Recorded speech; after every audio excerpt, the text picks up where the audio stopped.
Amen po, ang prayer meeting po ng mga Kristiyano ay hindi lang tuwing every Friday. Amen po, hindi lang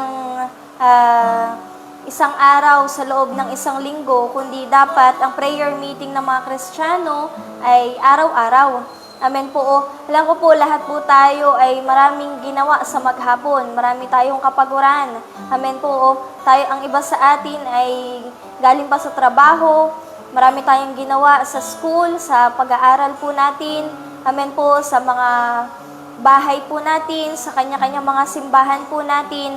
Amen po. Pero and yet, sinasabi sa atin ng Biblia na ang panalangin ay essential. Pag sinabi pong essential, kailangan. Hindi dapat isantabi. Amen po. Nalala ko po ang sabi ni Pastor Benny Hinn. Ang sabi niya po, when we are not praying, that's when we lose strength. Amen po. Kapag ang isang Kristiyano ay hindi na nananalangin, amen po, doon tayo nawawalan ng lakas. Amen po. At basahin po natin dito po sa Isaiah chapter 40 verse 31. Sabi niya, "But they that wait upon the Lord shall renew their strength. They shall mount up with wings as eagles. They shall run and not be weak, and they shall walk and not faint." Amen po. O sinasabi po sa atin dito ng Isaiah chapter 40 verse 31, sila na naghihintay sa Panginoon, amen po, shall renew their strength. Amen po. Tayo pong mga Kristiyano ay parang isang baterya. Amen po. Kailangan mo na mag-recharge. Amen po. Kung ang mga cellphone po natin, kapag nalolobat, ay sinasaksak natin.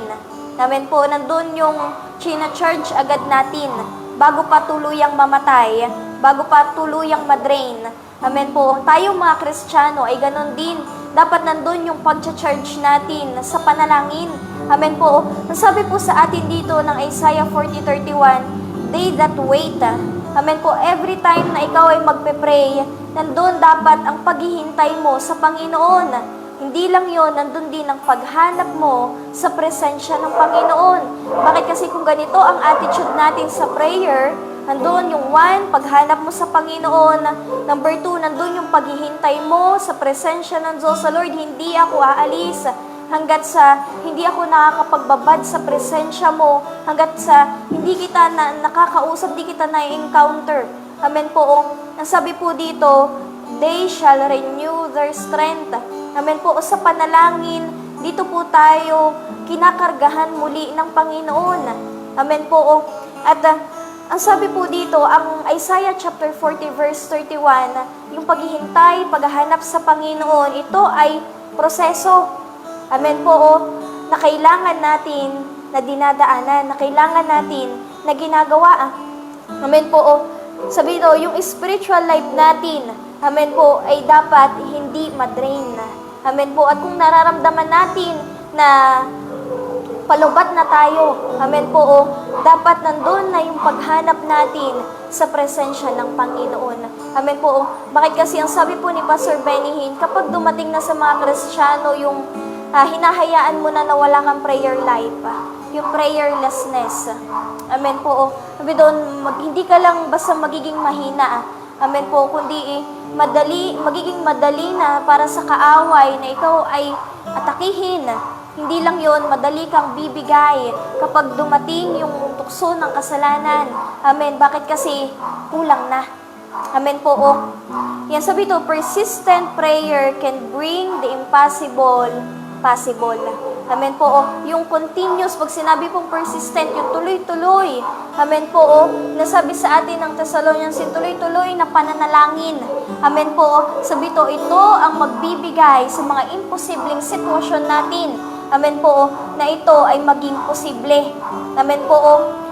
Sabi pa po ni Pastor Benny Hinn, prayer can do anything God can do. Amen po, kayang gawin ng panalangin ang lahat ng kayang gawin ng Diyos. Amen po, bakit? Kasi every time na magpe-pray ang mga Kristiyano, nagaganap ang kalooban ng Panginoon. Kaya kung meron man tayong mga imposibleng sitwasyon sa buhay po natin, kung meron man tayong mga kalagayan na sa tingin natin ay hindi natin kaya. Amen po. Ito yung time na kailangan mas magbabad tayo sa pananalangin. Amen po. At isa sa dalawang bagay, sa maraming bagay na nagagawa po ng panalangin, amen po, ay yung number 1, kapag nananalangin ka, nalalaman mo alin ang kalooban ng Diyos at alin ang hindi kalooban ng Diyos. Amen po. Sabihin, nagkakaroon ka ng discerning spirit. Amen po. Nagiging sensitibo yung spirito mo. Amen po. Sa guidance ng Panginoon. At number 2, sabi to, you'll be able to surrender to the Holy Spirit. Every time na mananalangin ka, yung laman natin, amen po, ay nasasubmit. Amen po, sa Holy Spirit. Amen po. At dahilan po doon, mas nagiging lamang ang espiritu natin kaysa sa laman po natin. Amen po. Every time you pray, you exhale the flesh and inhale the Holy Spirit. Amen po. At in order na makalakad tayong mga Kristiyano sa araw-araw na katagumpayan na isinat ng Diyos sa buhay po natin, amen po, kailangan hindi mo ma-escape ang prayer life mo. Amen po. Ulitin ko po, posible at gusto ng Diyos na sa araw-araw ng buhay natin, lumalakad po tayo sa katagumpayan. Amen po. Pero ang kailangan nating gawin, wag mong i-escape ang prayer life mo. Amen po. Kaya sa gabi pong ito, tayo po ay minsan pa mag-worship at tayo po ay mananalangin sa Panginoon. So, magpuri po tayo sa Panginoon. Hamitin natin sa Kanya. Luwalhatiin ka. Luwalhatiin ka. Luwalhatiin ka. Ng buong puso at isipan, ngayon at kailanman. Ikaw ang buhay ko. Ikaw ang awit ko. Ang pag-ibig mo walang katulad. Jesus, purihin ka. Minsan pa luwalhatiin ka, Panginoon. Luwalhatiin ka. Luwalhatiin ka. Ng buong puso at isipan, ngayon at kailanman. Ikaw ang buhay ko, Panginoon. Ikaw ang buhay ko. Ikaw ang awit ko. Ang pag-ibig mo walang katulad. Jesus, purihin ka sa aking buhay.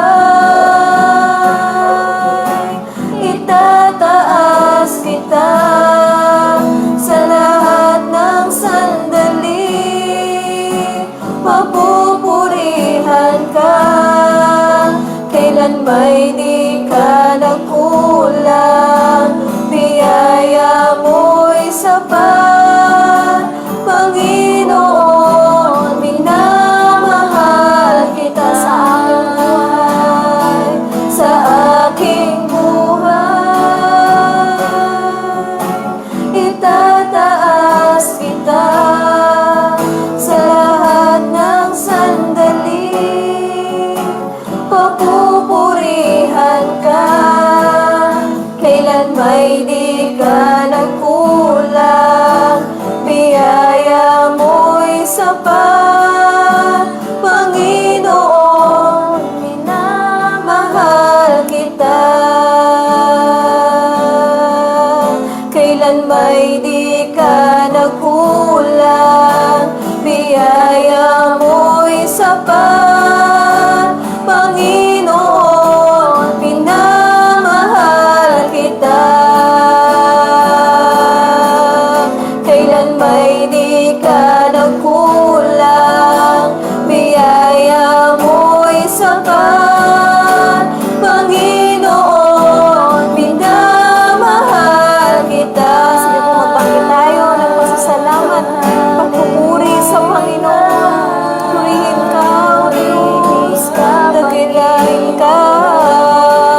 sa aking buhay.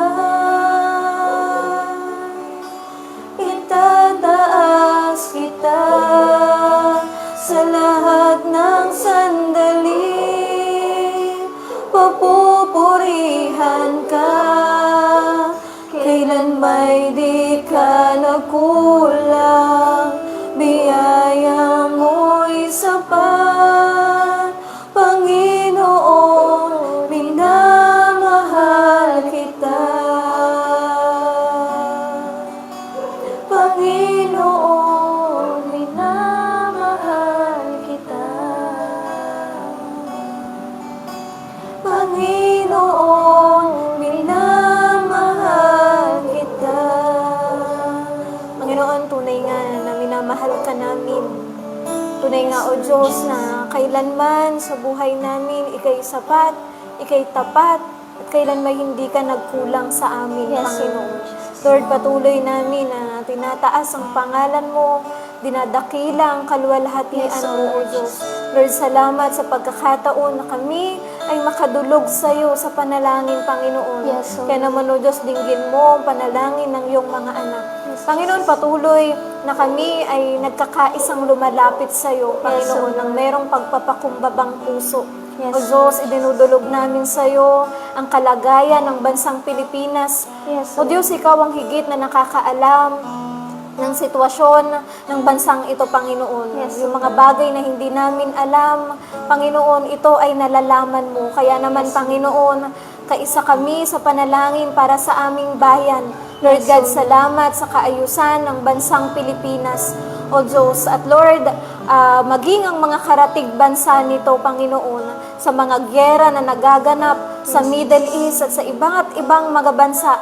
Patuloy, Panginoon, na hayaan mo na ang kapayapaan, ang pag-ibig, ang pagmamahalan, ang siyang manguna, Panginoon. Yes, Lord. At sa bansang ito, sa bansang Pilipinas, Panginoon, patuloy, O Diyos, na sa ikinakaharap ng bayang ito, ng bansang ito, sa mga pagtaas ng mga bilihin, sa pagtaas ng mga petrolyo. Patuloy, Panginoon, na ikaw ang kumontrol sa bagay na ito, Panginoon. Yes, Lord. Lord, nakikita mo kung paanong ang iyong bayan ay dumudulog, ang iyong mga anak ay lumalapit at dumudulog sa iyo. Panginoon, tingnan mo kami na yung mga anak, kami na yung mga lingkod, O Diyos.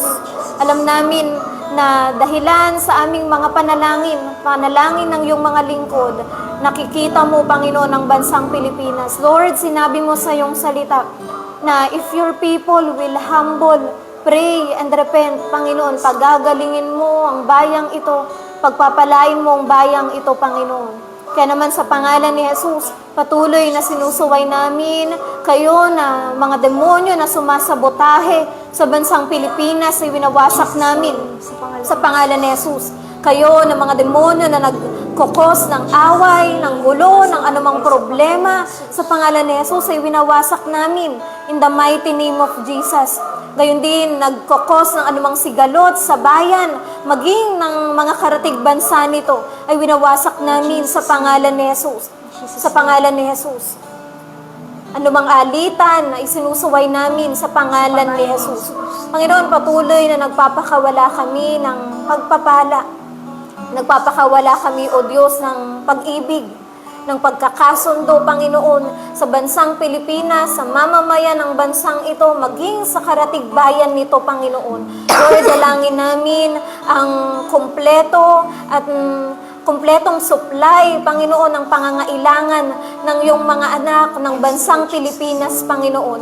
Lord, gayon din, nagkiklaim kami, Panginoon, ng supply ng mga petrolyo, ng gasoline, Panginoon, sa bansang Pilipinas at sa iba't ibang mga bansa, Panginoon. Panginoon, pakinggan mo ang panalangin ng iyong mga anak, O Diyos. Yes, Lord.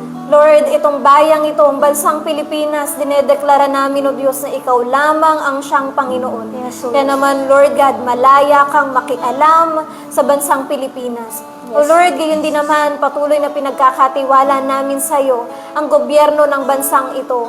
Lord, Ikaw ang higit na nakakakita anumang anomalya, ang anumang katiwalian na nangyayari sa bansang ito, sa gobyerno ng bansang Pilipinas. O Diyos, Ikaw ang siyang mangialam. Panginoon, pinagkakatiwala namin sa iyo ang gobyerno namin, ang aming presidente, ang aming vice president, ang bawat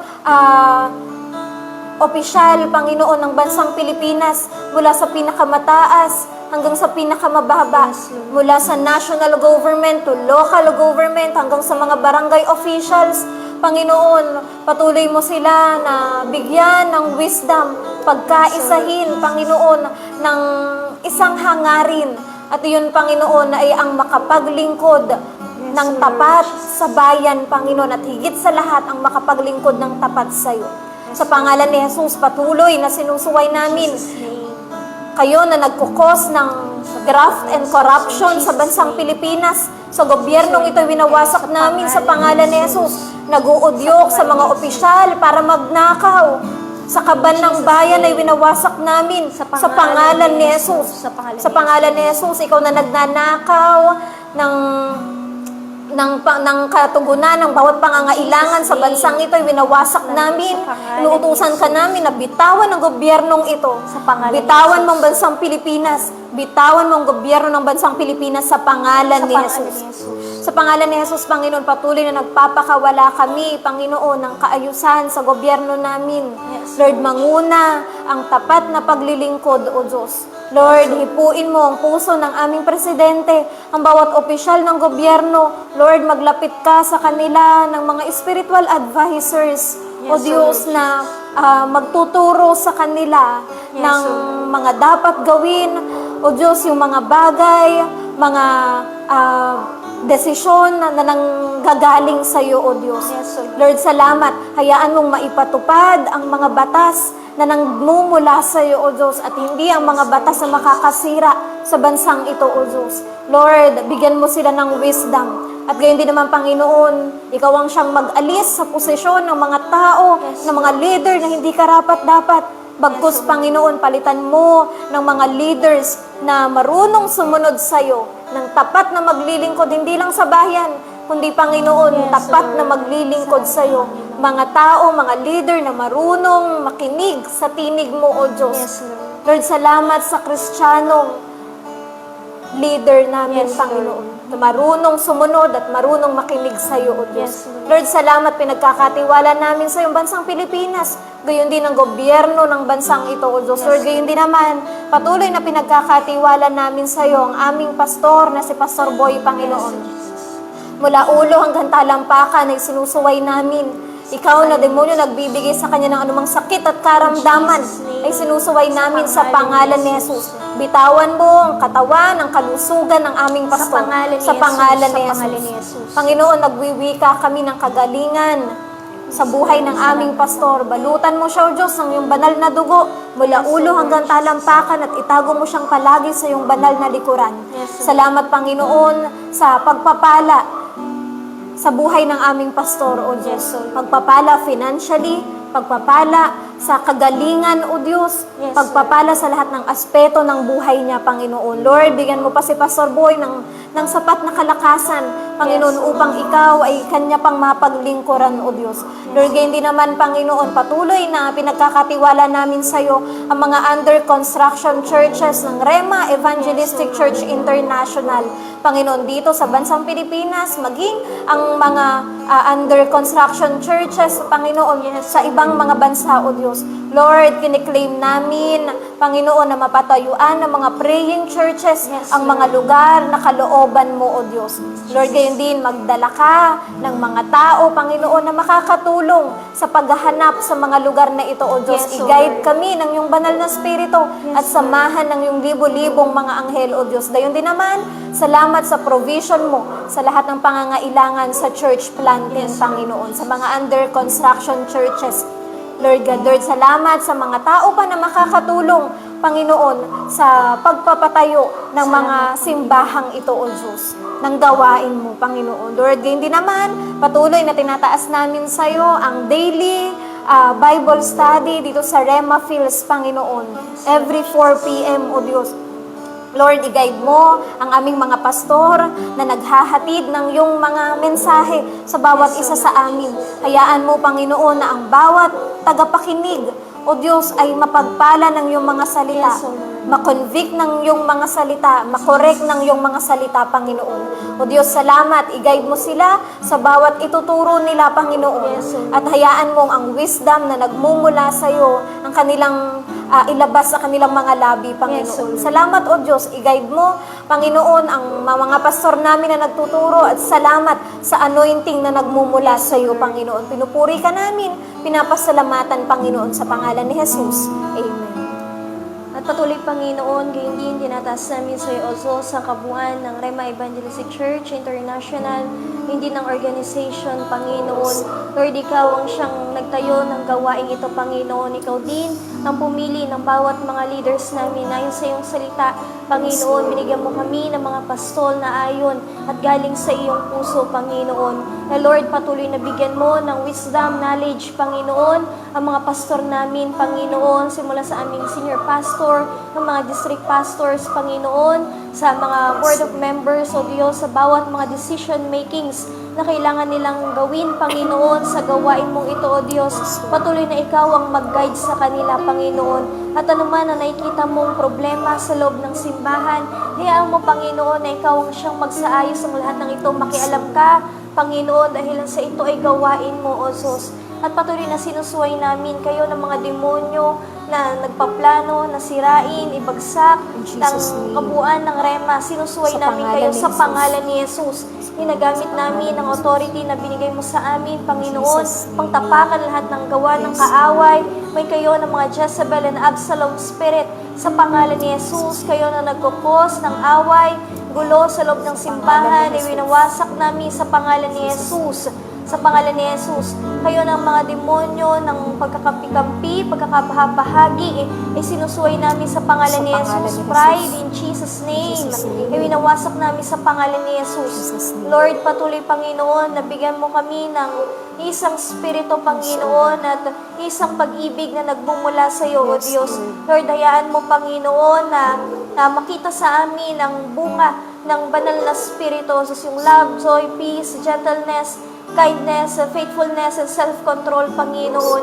Lord, patuloy, Panginoon, na dagdagan mo pa ang anointing ng bawat mga leaders namin, O Diyos. Palawakin mo pa, Panginoon, ang mga ministry nila, mas pagkatiwalaan mo pa sila, Panginoon. Lord, gayon din, ingatan mo ang kanilang mga mahal sa buhay, lahat ang mahalaga sa kanila, Panginoon, pagpalain mo ang lahat ng hawakan ng mga kamay ng mga pastor namin, O Diyos. Salamat, Panginoon, sa buhay nila at pinagpapala namin silang lubos, Panginoon. Gayon din, O Diyos, sinataas namin sa iyo ang camping, Panginoon, sa March 31 hanggang April 5, Panginoon. Malayang kumilos ang iyong banal na spirito, Panginoon, at ang katagumpayan ng gawain ito ang siyang nais namin, Panginoon. Katagpuin mo ang bawat puso ng bawat mga tao ayon sa kalagayan, Panginoon, nito. Lord, patuloy na hindi aalis ang bawat isa, Panginoon, mapabaguhan man o matagal, Panginoon, nang walang nangyayaring pagbabago, nang walang nakukuhang rema mula sa iyo, Panginoon. Lord, gawin mo kaming excited, Panginoon, sa gawain mong ito, O Diyos. At hayaan mo sa pag-aawitan pa lamang namin, Panginoon, mapuno na kami at mapuspos na kami ng kapuspusan mo, Panginoon. Lord, Ikaw yung nais namin, Panginoon. At sa camping na to, itago mo lahat ng mga committees sa iyong likuran, Panginoon. Sa gayon, magawa ng bawat sa amin, Panginoon, ang mga bagay na ipinagkatiwala mo sa amin, O Diyos. Lord, kami ay makapaglingkod ng may saya at ng may kagalakan at ng may pag-ibig sa lahat ng pagkakataon, O Diyos. Lord, ngayon din, Panginoon, salamat sa Espiritu ng Kalayaan. Panginoon, sa camping na itong lahat ng mga bandage ng kaaway ay pinalaya mo na ngayon pa lang sa pangalan ni Jesus. Panginoon, salamat din sa kaligtasan nila, O Diyos, ang bawat mga tao, Panginoon, gayon din ang mga unbelievers sa madadala sa camping na to, Panginoon. Tumawag ka din, O Diyos, sa mga maglilingkod, magbibigay ng buhay at magkukumit sa iyo, Panginoon. Tumawag ka ng mga mag-worker, Panginoon, sa camping na to, ikaw ang kumausap sa bawat isa, Panginoon. At Lord, patuloy, O Diyos, na ngayon pa lang pakalinisin mo na ang campsite, Panginoon, Ikaw ang kumilos, Panginoon, sa lugar na yan, Panginoon, hayaan mo, masamba ka namin sa spirito at katotohanan, O Diyos. Maging sa pangailangan ng bawat isa sa amin, ng lahat ng outreaches, Panginoon, simula sa mga campus, transpo, Panginoon, sa mga sakyan na gagamitin, sa lahat ng expenses. Salamat, Panginoon, dahil lang sa ngayon pa lang ay sagot mo na kami, Panginoon, kasi sinamahan mo kami ng mga nakaraan. Ngayon din alam namin na Ikaw ay Diyos sa matapat na sasamahan mo pa rin kami hanggang sa katapusan, Panginoon. Lord, patuloy, Panginoon, na kiniklaim namin ang mga pangako mo, Panginoon, sa Philippians 4:19, na buhat sa kayamanan mo, hindi mo ubos-ubos ipagkakaloob mo ang lahat namin pangailangan sa pamagitan ni Kristo Jesus na aming Panginoon.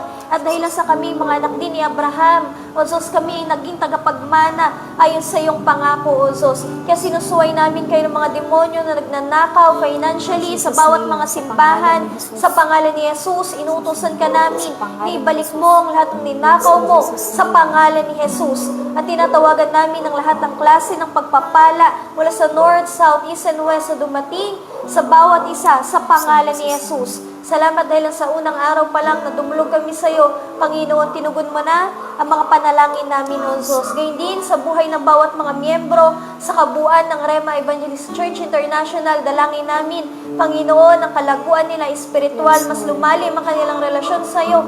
Panginoon, salamat sa mga faithful and submissive ng mga miyembro, mga elders, Panginoon, mga kabataan, soul winners, prayer warriors, givers, Panginoon, na magiging tukod, Panginoon, sa gawain mo, O Diyos. Salamat, Panginoon, sa mga tao, Panginoon, na dinadala mo sa gawain mo, O Diyos. Alam namin na Ikaw ay may magandang plano sa bawat isa, Panginoon. Lord, tulungan mo bawat sa amin na naririto na makapag-disciple, magawa namin, Panginoon, yung pinapagawa mo sa mga tao na idinidikit mo sa bawat isa sa amin, O Diyos.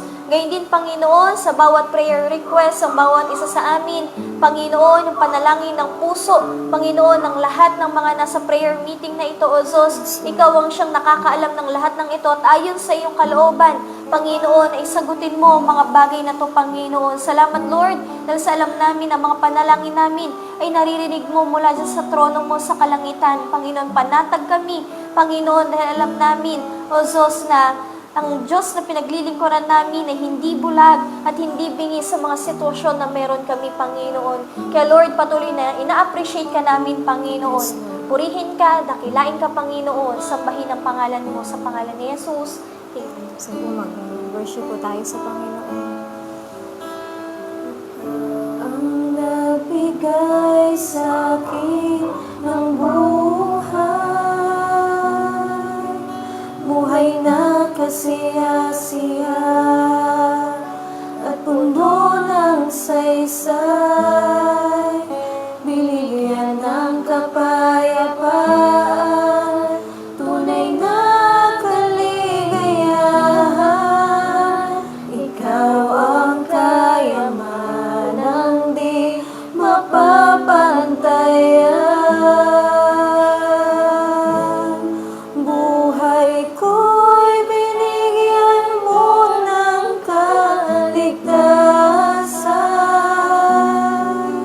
Aking kasalanan ay kinalimutan. Binigyan mo ako ng katagumpayan, kaya't pasasalamat ko'y walang hanggan. Sa'yo binabalik ang lahat ng papuri, ang pagdakila at pagluluwalhati, pagkat ikaw ang karapat-dapat na sambahin. Jesus ang ngalan mo, Jesus ang ngalan mo, Jesus ang ngalan mo, itataas. Sa'yo binabalik ang lahat ng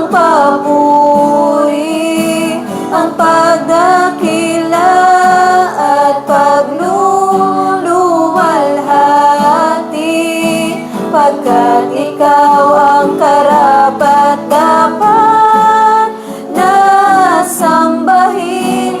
Jesus, ang ngalan mo, Jesus, ang ngalan mo, Jesus, ang ngalan mo, itataas. Pagkat ikaw ang karapat dapat na sambahin. Jesus, ang ngalan mo, Jesus, ang ngalan mo, Jesus, ang ngalan mo, itataas. Jesus, ang ngalan mo, Jesus, ang ngalan mo, Jesus, ang ngalan mo, itataas. Salamat, Panginoon. Purihin ka, dakilain ka also. Salamat sa pagsama mo, Panginoon, sa gabing ito, O Diyos. Patuloy na pinaparangalan namin ang iyong pangalan. Salamat sa katugunan ng lahat ng mga panalangin namin. Sa pangalan ni Jesus, Amen. God bless po sa bawat isa. Good evening po.